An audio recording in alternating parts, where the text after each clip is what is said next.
Well, welcome to episode 5 of Everybody Leads. My name is Aaron. I'm sitting here with Pastor Jeff Capusta, and it's hard to believe we're at 5 episodes already. I know, that's a big number. And I don't want to assume that all of you have been along the journey the whole way. So why don't you give a quick, just a brief overview of what this podcast is all about? Absolutely. We started this podcast with the goal of bringing the idea of leadership kind of into the living room. Sort of the concept was from the boardroom to the living room, that everybody leads. And I think a lot of times for me over my journey, I've thought about leadership, and I would have never told you in life that I was a leader. I never wanted to be a leader. I was never like the captain of the little league team. I was never the guy that got to pick like teams for dodgeball or kickball. I just never saw myself as a leader. Yeah. And then yet here I am, and my business card says lead pastor, and I just kind of find myself going, how did I get here? And so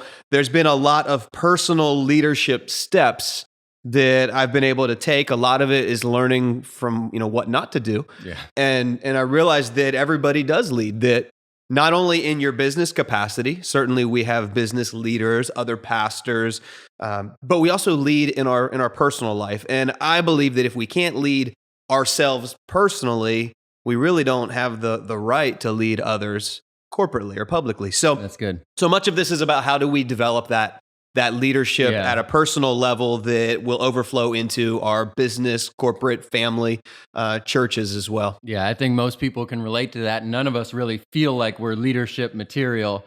And so this is everyday leadership for everyday people, just like us. Just like you. Leadership for folks just like you know what? I've always found like there's characters in the Bible I click with, and Moses is the guy. You've heard me say this. I've said it on this podcast. I have always clicked with Moses because Moses never requested leadership. God kind of shows up one day in a burning bush and calls him to lead, and he tried to get out of it every which way he could. And at the end of the day, when he finally submitted to God's plan and when he did things God's way, it worked out. And that is what I find to be true for us as well. If we'll step into God's calling, we'll be faithful to what he calls us to do and tells us in his word, we will be effective in our leadership. Yeah, and that's perfect because I can relate to Aaron as well, by name only, coming alongside you. And my whole goal is just not to mess things up the same way. That is right. That's a whole different direction than we're going with this talk. But there is Moses and there's Aaron.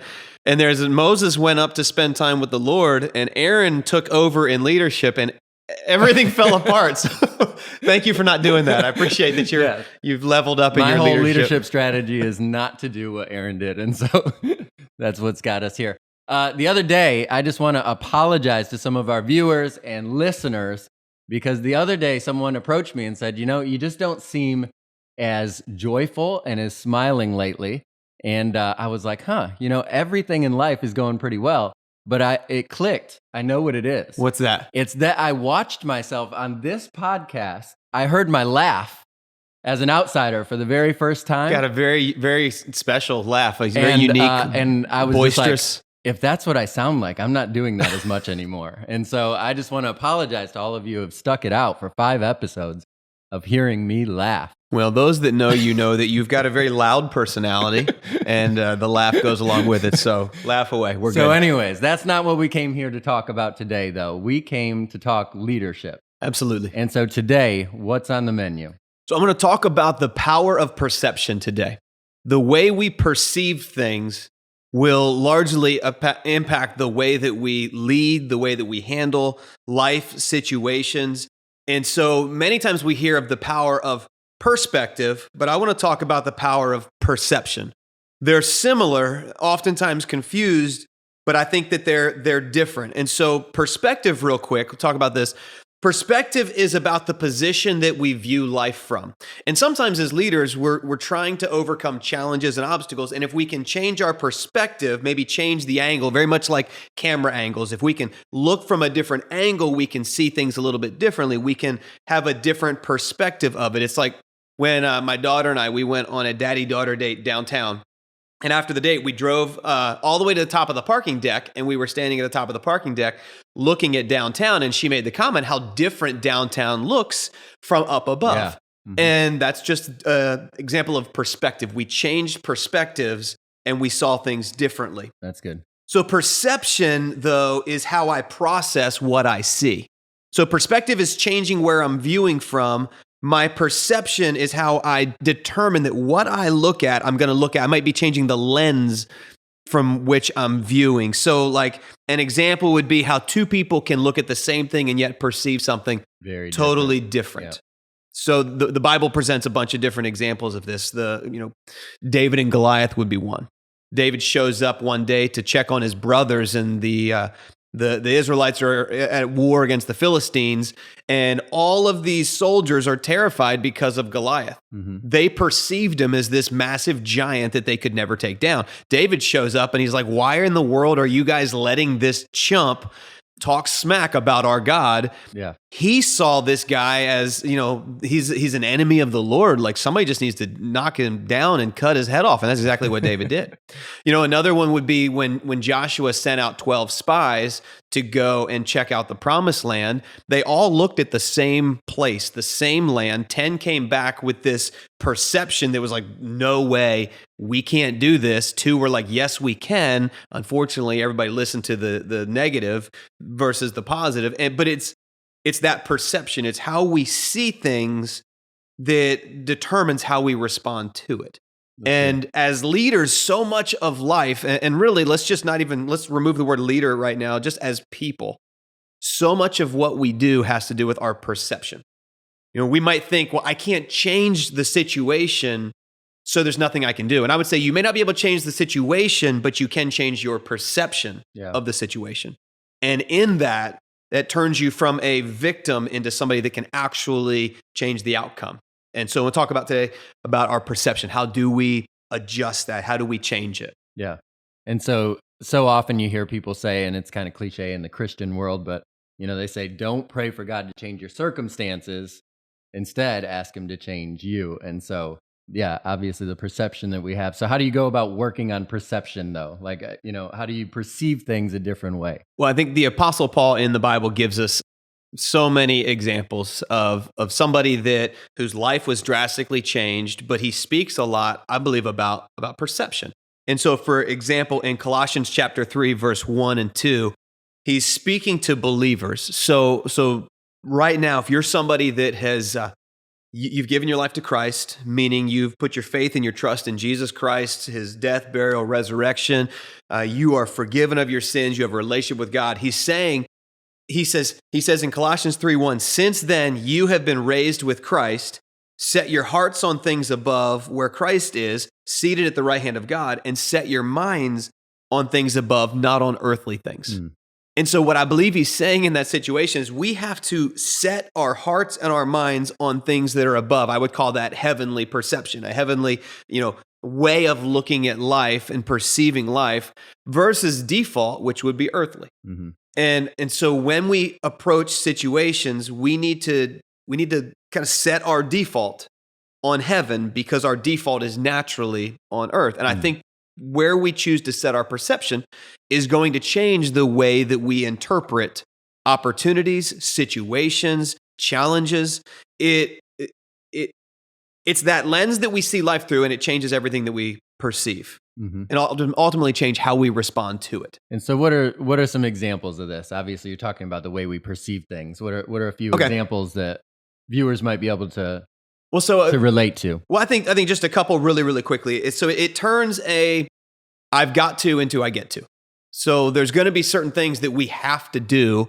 And so it's very easy for us to get this like obligation mentality versus an opportunity mentality. Mm. And so I think it's just reminding myself, it's not that I've got to do this, I get to do this. This is a privilege. I think it turns detours, right? I hate detours. I was headed on vacation several weeks back. It took my family an hour and a half to get from southern Wilmington to the Castle Hayne, headed out of Wilmington. An hour and a half. Somebody ran into a light pole, which caused the traffic lights to fall, and it rerouted everything, and the city was literally on lockdown, and I was like losing it. And so when you perceive differently, it turns detours into divine appointments. Okay, God, maybe there's something It'd be an awesome story if I told you that I took a detour and ended up leading someone to the Lord. So and what ended up happening? Nothing, but I had to personally wrestle through my perception of this. But the other thing is that I believe it also turns burdens into blessings. Burdens into blessings. And that's kind of where I would love for us to spend the bulk of our time today, just as we talk about this idea of how blessings and burdens, I think I see them as like they're two sides of the same coin. Okay.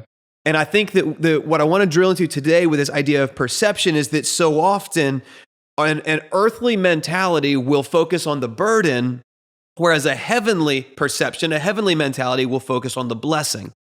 And we've got to get to where we can focus on the blessing over the burden, because every blessing comes with an equally overwhelming burden. We all want to be blessed, but what we don't realize is with every blessing comes a burden. Hashtag blessed. Yeah. So think about this for a second. All right. The blessing of being a parent. You have a beautiful little girl. I do. The blessing of being a parent. I mean, I can remember, just like when my wife and I were getting ready to start a family, and you're thinking through this amazing joy of bringing a kid into the home. And you've got their own room. Ours was decorated in like Noah's Ark theme. I painted everything. Got the crib. Got this That's mobile. always a funny thing too. Noah's Ark for your kids' room. Yeah. The story of Noah's Ark ends with. Yeah, you can imagine just explain to your kids, and so the Lord told Noah to build a boat because he was going to kill the entire human population except for Noah and his family. And so right after they got on this ark. Anyway, we digress. But if you think about this, we think about this, the blessing that's going to happen from having a kid. I'm going to have this little mini me that's going to love me. But then when the kid shows up, it's like, oh gosh, it's a massive burden. I mean, I think kids are a great blessing, but the blessing of being a parent comes with the burden of parenting. And kids hang around for a long time, like more than 18 years, and they cost a lot of money. And a long ways to go. You stay up late and you drive them everywhere and you buy them all this stuff. And it's like, whew, good gracious.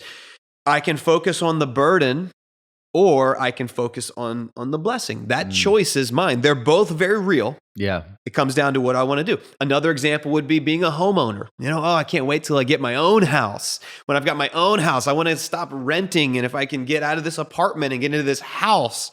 Well, I've been a homeowner for a long time, and you know this to be true. Not all it's cracked up to be. The blessing of being a homeowner comes with the burden of home repairs. Yeah. Oh, my word. The burden of mowing your lawn. How about that? Right? That's why I don't even have the blessing of a nice yard. I don't want the burden that goes with it. Power washing the house, fixing the AC. There's always something.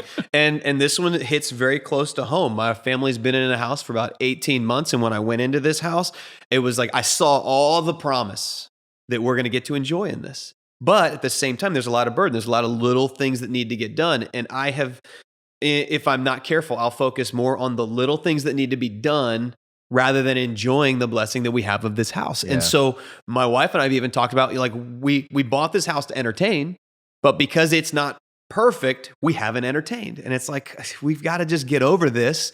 Let's focus on the blessing. We'll deal with the burden. We'll get things fixed. But you know what? It's a decision that we've got to make. Another example would be college. We got students are back to school and, recently gone back to school. And so the blessing of going to college comes with the burden of work, a lot of schoolwork, a lot of study time. And they go hand in hand. A job. You remember when you got who was your first real job? First real job, caddying. Is that even a real job? I mean, is it not? I was thinking more of okay. Maybe, I don't know. Is there a burden that goes with caddying? Literally a physical burden. Okay. All right. So I grew up in Michigan, and there you had to be 14 to hold a job, except for caddying. They would let you do it 12. And so my first job was caddying. I don't know. My second job was working at an Ace Hardware store. Is that a real job? I'd say that's more real. Like post-college. Whatever. Any of it. My point is... What was your first real job? My first job was Bed Bath & Beyond. Ooh. I was a cashier, and I was 15 years old. It was summertime. I worked 40 hours a week in the summer. And so the blessing of that was that I had money. My friends were all broke. I had money. The burden was I had no life. I literally, my friends were always like, hey, let's go play ball. Let's go do this. I was like, I can't. Gotta work. So there's the blessing of a job, but then you have the burden of the responsibility, the burden of a boss. I think a lot of folks that are like, I got a case of the Mondays. I go to work. My boss, this and that. The funny thing is, if I scroll far enough back on your Facebook feed, I'll see where that was a blessing. Like, man, praise God, I'm blessed. Start a new job. So excited. So hope I get this job. Just had my interview. Yeah. So another example would be, marriage is a tremendous blessing. The blessing of a spouse comes with the burden of learning to live with somebody that is probably the opposite of you. And so you think when you're dating, like, oh, we have so much in common. We finish each other's sentences. We love the same things. And I've heard you say love is blind, but marriage is a real eye opener. It is. And you know what? And my wife is amazing. I leveled up, married way out of my league, but we still have to learn to live together. You just realize how selfish of an individual you are when you live with your spouse. Not you guys. You're a pastor. Right. It's perfect, right? No, yeah. I mean, it's what I hear. I've heard that it's difficult. But there's that learning to live, learning to share, balancing budget. It can be a real burden. And so you can choose, what do I want to focus on? I think about, pastoring a church. I remember when we were portable and we would set up and tear down, and you talk about, the burden and the hours and the time. And if we could just have a building and that's just going to validate us, and people are going to think we're a real church, Yeah. And people would always say, is Lifepoint ever going to be like a real church? What do you mean by that? And what they meant was, are we ever going to have a building? And we have a building now. We've had one since 2012. We can turn the lights on and all the chairs are there and all the band's equipment is set up. But there's a burden that goes along with it. We come in and the HVAC is broken and Hurricane Florence hits and our roof gets torn up and there is that burden that comes with it. And my point of all of this is that every blessing comes with an equally overwhelming burden. You don't get the blessing without the burden. That's good. So you have to determine, what am I going to focus on?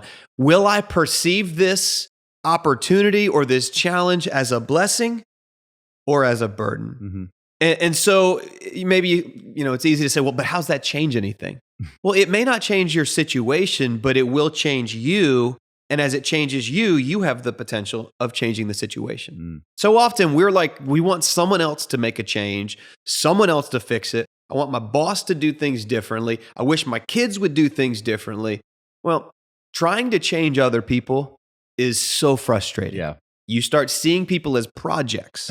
But if you start saying, okay, I'm going to change myself and my perception, all of a sudden, as I change, I believe that I become that thermostat that begins bringing about a change in my house. That's good. Talk about that, because most of the things that you said, besides maybe owning a home, involves other people that are in the situation as well. And so you can be a thermostat or a thermometer. People say a thermostat or a thermometer. One tells the temperature, the other one changes it. Yeah. And so we want to be, we don't want to be victims in this thing. We want to be agents of change. We want to be able to bring about a transformation. And that's where we make the determination that I can't change you, but I can change me. And so let me work on what I can work on. Which might end up changing me. and I think, honestly, I think it will. Because, I think anytime you see somebody making changes for the positive, it will make an impact on other people. Yeah. It's hard. does. I mean, it's harder to be negative around positive people. So what I would say about all of this is, I think we've got to make sure that we don't allow the burden to blind us to the blessing. That's good. So it's so easy. When something breaks, all of our attention goes to that thing that's broken. When somebody's not pulling their weight, all of our attention goes to that person. And so we forget, no, I'm incredibly blessed. And because I'm blessed, this is what I'm going to do. This is how I'm going to respond. So like, for instance, let me bring it back. I start talking about the Apostle Paul. Told you, I think he models this well. In 2 Corinthians chapter 4, Paul is explaining how the grace of Jesus is impacting more and more people. And that's, when we started Lifepoint Church, that was our prayer. Way back in 2006, God, if we could just impact this community. And it's changed from the community to the city, to the region, to Leland, to Porter's Neck, and someday Carolina Beach and Castle Hayne. And Well, really, it even started small in that it was, God, if we go through all this and we just reach one person, it would all be worth it. Absolutely. And now there's a lot of ones. So here's Paul. Paul has been radically transformed by Jesus. Life is changing. He's planting churches. The gospel is just rapidly moving across the from town to town to town. Mm-hmm. And then he says this in 2 Corinthians 4, verse 17. He says, "For our light and momentary troubles," there's a burden, okay? "Our light and momentary troubles are achieving for us an eternal glory that far outweighs them all." He's saying there's a blessing that is going to be so much greater than this burden. So here's what we do, verse 18. "We fix our eyes not on what is seen, but on what is unseen, since what is seen is temporary, but what is unseen is eternal." So what is seen is the burden, is the struggle, I think it's funny that he says light and momentary. Because if you know anything about Paul, his trials were not light. They were, if we dealt with any of his trials, we would have just crumbled. I mean, this guy was abandoned. He goes on, he talks about how he was abandoned, he was perplexed, he was crushed, he was persecuted, shipwrecked, beaten, imprisoned, lied about. He was called an imposter. He was on the run for his life. He was starving. He says this in 2 Corinthians 11, verse 27. He says, "I've labored and toiled and have gone without sleep. I've known hunger and thirst, and I've gone without food. I've been cold and naked. And besides everything else, I face daily the pressure of my concern for all the churches." So he's like, on top of all of that, I got you guys to worry about. He knew burdens, but he says, "I fix my eyes not on what is seen, but what is unseen." The point is, I'm choosing to perceive this as a blessing. He and Silas, they get arrested and thrown in prison. And instead of like, woe is me, this isn't what I signed up for. Yeah. This is miserable. Somebody needs to do something. God, you need to get me out of here. They're like, hey, this is an opportunity. We've got a captive audience right here. And they begin preaching and singing, and the power of God shows up. Yeah. It's just amazing that maybe the power of God showing up in your situation is you choosing to see the blessing instead of the burden. I remember a while back as a staff, we had been running really, really hard. And a fairly prominent individual in our community passed away, really sudden, really tragic. And our entire team had to rally together to put on this funeral for this family. We wanted to honor them. And so a lot of hard work, a lot of time, a lot of planning. And the end result was we had over 1,000 people come to this funeral, and 75 people chose to put their faith and trust in Christ. That's incredible. So massive burden for sure, massive blessing. Yeah. They come together. And if we choose to drop the burden and stop shouldering the burden, we forfeit the blessing. So you feel like the blessing is in proportion to the burden? Like you were just talking about massive burden, massive blessing. I think so. The great John Maxwell talks about the law of the price tag. And he says that most people get to a place. I don't know why I thought that was funny, because he really is. He's a tremendous leader. He's said a lot of amazing things. I think it's more the way you said it, the way I perceived it. Yes. So he says there's a law of the price tag, and eventually the price keeps going up, and we all hit a point that we refuse to pay the price. And I think that's when a lot of people say this is too much. And I just choose to believe that God will never put more on you than he's put in you. Greater is he that's in you than he that's in the world. That's good. And so my perception is there's nothing that could come against me that is going to be greater than the one that is in me. And so because of that, I'm going to perceive that this is not an obligation. This is an opportunity. I don't have to, I get to. This is a privilege. And I'm going to step into that, whatever that is, in my home, with my kids, with my wife, at your business, in my church. We have the privilege of being a part of what God is doing. It's all about our perception. That's good. That's good. And I think one of the things that caught my attention when you were talking about it is, people pray for the blessing. It ends up being a burden, and I can relate to that. Obviously we all have parenting struggles, and there's been moments where you're like, I can't take this anymore. And I only have one kid. So, it's as easy as it gets, and she's good.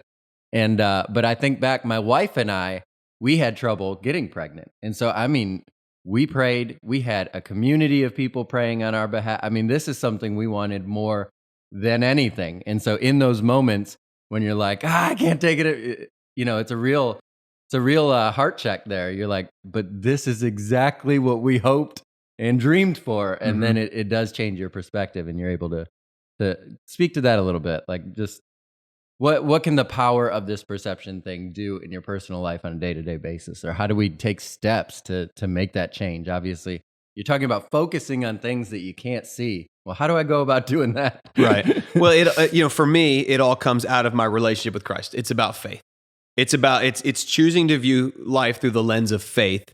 And when I understand faith, when I understand that God has got a calling on my life, there's nothing that is happening to me that is happening by accident, that's contrary to God's will. He knew it. He's allowing me to walk through it, and he's going to give me the strength to endure it. And so I think it's being willing to step into the pain of the moment and, be present. And I think that it's in that being present that I'm going to find the strength that I need to be able to do what I need to do. It's not just kind of telling yourself like that if you can believe it, you can achieve it. It's not just that. It's understanding that that in my own strength I can't, but in God's strength I can. Yeah. And so there's nothing that is going to come in my path today that is going to catch God off guard. And there's nothing that's going to come in my path today that I can't overcome with the help of my God. Yeah. And I think understanding that will allow me to keep walking this out. Yeah. And so am I willing, to shoulder the burden so that I can also experience the blessing? And not only that, but the power of community comes into play. Having people that are around you that, can see into your life. Galatians says to carry one another's burdens. And so, what about the power of that? Going on your own and trying to just shoulder the whole thing yourself versus walking it out with people who love and care about you. Everything's easier when you got a team of people with you. If you can team lift a burden, Don't be so stubborn to do it on your own. And I think having people, whether that's your small group, your family, your friends, a group of guys, changes everything. Yeah. A lot of folks try to shoulder their burdens alone, and they wonder, why did I collapse under the weight? Well, the Bible does talk about bearing one another's burdens, and we need that as well. So getting back to that perception, do I have to do this by myself? No, I can go through this with other people, and I should. But I'm going to not just say, God, bless me, but give me the strength to shoulder the burden that goes along with the blessing, because you don't get one without the other. That's good. I know that's a pitfall I step in trying to carry it on my own. I'm like, who would want this burden on them? But you got people that love you and care about you. Yeah, well, you think about it, your burden is somebody else's blessing. Someone else is praying for the very thing that is burdening you. It definitely changes the way you think. That's good right there. Well, let's wrap up. You got any more thoughts before we? So many thoughts, but nothing else that I want to add into this one. Now, appreciate you guys jumping in and listening. And I tell you, all the new folks, it's been great having you. Yeah. Many of you have been sharing, whether it's on Instagram or Facebook or just even, rating and reviewing, subscribing. It means a lot. It's cool to know that what God is doing here is bigger than what God is doing here. Yeah. And so thank you guys. And also, speaking of any more thoughts, if you guys have any more thoughts about things that you might like to hear in upcoming episodes, go ahead and drop those in the comments. If you're watching on YouTube, you can go ahead and write there, and we'll consider them for upcoming episodes. But make sure you like this, subscribe, and then share it with your friends if you think that it could be a blessing to them. All right. That's it. Get out there and lead. Do it. All right. Episode 5. We're out. In the books.